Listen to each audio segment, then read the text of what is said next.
Oz Perkins, the Blackcoat's Daughter, is less a story of demonic possession than a psychological dirge about the unbearable weight of loneliness. The film inhabits the frozen corridors of isolation, spiritual, emotional, and existential, where faith, identity, and reality collapse into one another. Its horror lies not in the devil's presence, but in the profound absence that summons him. The film's characters are haunted not by evil itself, but by the echo of disconnection that stretches through their lives, and by their futile attempt to use darkness as a substitute for love.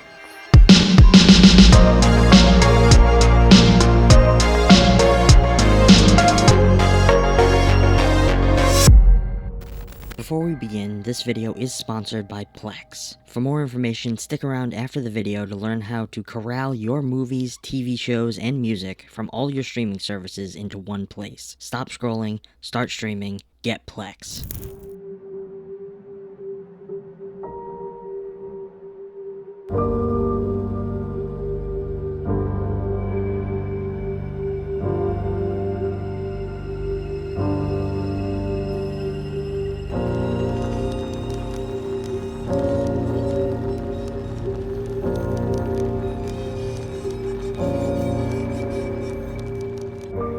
Existential loneliness, the inescapable recognition that one is ultimately alone in the universe, is the true demon of the Blackcoat's Daughter. Kat embodies this isolation from the film's opening frame, abandoned at her Catholic boarding school when her parents fail to arrive for winter break. Kat's detachment from the world is immediate and total. Her body language is withdrawn, her speech clipped, her eyes empty. Perkins shoots her within wide, symmetrical compositions that render her small and powerless, swallowed by the cold geometry of the school's architecture. In this void of affection, the film becomes a meditation on what happens when the human need for connection curdles into despair. But metaphysical, a void that extends beyond her surroundings and into the very fabric of her being. Her eventual possession is less an intrusion of an external force than a psychological implosion, a desperate reaching outward toward anything that might fill the chasm inside her. In her abandonment, Kat turns to the quote-unquote devil, or more accurately, to the idea of the devil, as a means of emotional survival. Perkins subverts the typical horror framework by portraying satanic worship not as rebellion or corruption, but as genuine longing. When Kat claims that he loves me, it is not blasphemy, it is a plea. She has found in the devil what she cannot find in the living: attention, validation, and presence. From a psychological perspective, Kat's devotion can be read as a form of emotional transference. She projects her unmet attachment needs onto a symbolic figure of power, mistaking fear for intimacy. The devil becomes her imagined caregiver, omnipresent, comforting, and unconditionally accepting. Yet this substitute, like all fantasies born of trauma, is hollow. The rituals she performs are not acts of evil, but of love distorted by neglect. Her violence, though horrifying, is the perverse language through which she attempts to express devotion to the only being she believes has not abandoned her. When the narrative takes its turn and reveals that Joan is Kat years later, the psychological illusion fully unravels. The devil, once her emotional surrogate, has left her. The absence that defined her youth has returned, now absolute. The film's fragmented structure mirrors her fractured identity, past and present selves bleeding together in confusion, guilt, and yearning. Joan's pilgrimage back to the boarding school is not one of worship, but of utter desperation. Her kneeling in the snow at the film's end, crying for the devil's return, is one of the most psychologically devastating moments in modern horror. It is the purest image of spiritual desolation, not a summoning of darkness, but a plea for love that will never come. Kat's scream is that of a person who has realized that her god, her surrogate, her coping mechanism, her illusion, was never real. The devil's silence is the universe's silence. And in that realization, she experiences a second death, the death of fantasy, leaving only herself alone in the cold. Perkins constructs The Blackcoat's Daughter as a study in the futility of substituting belief for intimacy. The film's religious imagery, crosses, priests, prayers, is drained of all comfort, functioning instead as symbols of distance. The divine and the demonic are mirror images of the same human desire, to be seen and loved by something far greater. Kat's possession viewed through this lens is an act of existential bargaining. She does not seek salvation, but companionship. Yet her pact with the devil fails for the same reason that religious faith sometimes does. It demands surrender to an abstraction, rather than reconciliation with the self. The film's cold, almost sterile atmosphere mirrors this futility. There is no warmth in faith here, no ecstasy in worship. Both God and the devil are silent, leaving only the human capacity for longing.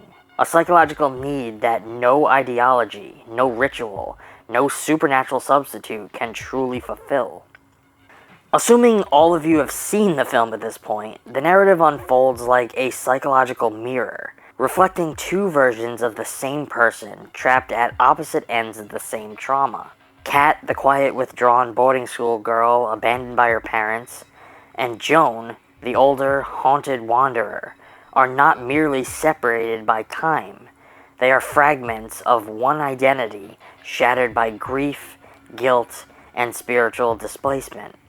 Through this dual narrative, Perkins crafts a study of psychological disassociation, illustrating how Kat's sense of self collapses under the weight of loneliness, and how her later self wanders through the ruins of that collapse, desperate to reclaim the identity she lost. From the moment Kat is introduced, she is defined not by who she is, but by what is missing. She exists in a kind of emotional purgatory. Her parents absent, her peers indifferent, her sense of belonging dissolved. Perkins frames her in sterile hallways and empty spaces, suggesting that her identity is not yet formed, but waiting to be filled. When the devil enters her life, it's not through temptation, but through necessity. The possession becomes a psychological act of self-creation, a desperate means to fill the void of identity with something powerful, something that finally sees her. In psychological terms, Kat's possession can be understood as the externalization of a split self, the part of her psyche that can no longer tolerate passivity or abandonment. The devil is not an intruder, but the manifestation of her repressed will, her unacknowledged anger, her yearning for control. By surrendering to this darker self, Kat constructs a new identity, one defined by devotion and purpose rather than invisibility. Yet the identity is parasitic. It feeds on destruction, severing her from humanity entirely. When Kat kills the school staff and the girls, she is not acting of sadism, but of a twisted sense of communion, performing violence as worship, collapsing the line between self and other. In that moment, the question of who am I is replaced by who loves me, a substitution that anchors her sense of being to an imagined external force. Years later, Kat has become Joan, though become implies a continuity that no longer exists. Joan is not Kat reborn, but Kat erased and rewritten. Her time in the asylum, hinted at through scars and silences, represents a period of psychic amnesia, a repression of the past so profound that she has lost even her name. Her fragmented memory is the residue of trauma, the mind's attempt to protect itself by severing from unbearable guilt and loneliness. Yet the absence of memory also erases identity. Joan drifts through the world without purpose, echoing Kat's earlier isolation, but now stripped even of delusion. Where Kat once filled the void with the devil's presence, Joan faces the pure, unfiltered void of self. Her decision to travel back toward the boarding school, drawn by forces she doesn't fully comprehend, is an unconscious attempt to reconcile these lost selves. It is the psyche's instinct to return to the site of the wound, to complete the narrative that trauma left unfinished. When Joan encounters the grieving parents of one of her victims, it is not merely coincidence. It is fate's cruel symmetry. She faces the living embodiment of her guilt, the mirror of her own loss. Through this encounter, her fragmented identities, the child who longed for love and the adult who buried her past, begin to collapse into one another. The final act of The Blackcoat's Daughter is a devastating confrontation between these two halves of Kat's fractured identity. As Joan returns to the school grounds, her journey becomes one of psychological integration, a return to the source of the shadow she once embraced. She kneels where Kat once felt the presence of her dark god, attempting to summon him again. But the silence that greets her reveals that there is nothing left to integrate. The fantasy that once gave her a sense of self has died off, leaving her utterly alone, not only in the world, but within herself. Within that silence, the full tragedy of Kat's identity crisis emerges. Her entire sense of self was built upon a false relationship, a dependence on an imagined being that gave her meaning. Without it, she is no one, nothing. Her sobbing in the snow is not just mourning for the devil's absence, but for her own. She has become a hollow vessel, defined by what she used to believe in, rather than who she truly is. This moment of existential despair marks the endpoint of a self that has nowhere left to go. The devil cannot return because he never truly existed, and neither can Kat, because the person she was depended on that belief. Perkins transforms this revelation into an act of quiet horror, identity as illusion, devotion as self-erasure, and meaning as something we invent to avoid confronting the abyss within. This film is a portrait of identity disintegration, a psychological horror about the dangers of defining oneself through external forces, whether divine, demonic, or human. Kat's transformation into Joan is not evolution, but entropy, the slow unraveling of a soul that mistook worship for love and illusion for selfhood. Oz Perkins crafts this tragedy with a cold, almost spiritual stillness, letting time itself fracture alongside his protagonist's mind. By the end, what remains is not a girl possessed by the devil, but a woman possessed by absence, crying into the snow for the return of a self that never truly was. He suggests that the truest horror is not demonic possession, but existential vacancy. The realization that there may be no one, human or divine, to love us back. Oz Perkins' vision of satanic worship is thus not one of damnation, but of heartbreak. The devil represents the illusion that loneliness can be conquered through devotion to something outside oneself. Yet when that illusion dies, the worshipper is left with nothing but the echo of her own need. Kat's final cry into the indifferent void is not a plea for the devil, but for meaning, for the return of something, anything to hold on to. The silence that answers her is the film's cruelest truth. The void cannot love you back.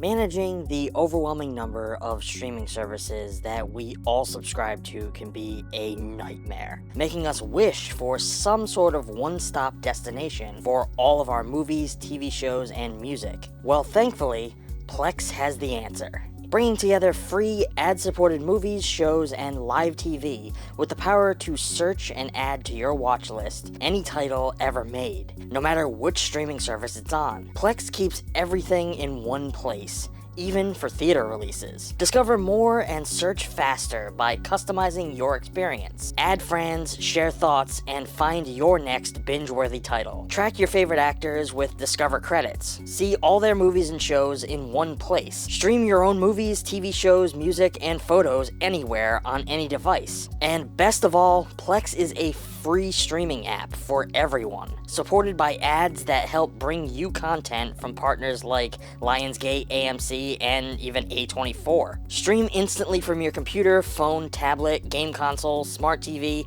or streaming media player. While you don't need an account to use Plex, signing up does give you extra benefits, such as your own universal watch list, the ability to customize search results, seamlessly watching across all devices, and more. And if you want to unlock even more incredible features, consider joining Plex Pass, Plex's premium subscription, which gives power users advanced features for managing personal media libraries. Just follow the link down in the description today to join more than 17 million users worldwide who trust Plex as their entertainment concierge, helping them discover, organize, and enjoy the best content across all of their favorite platforms. Stop scrolling, start streaming, get Plex.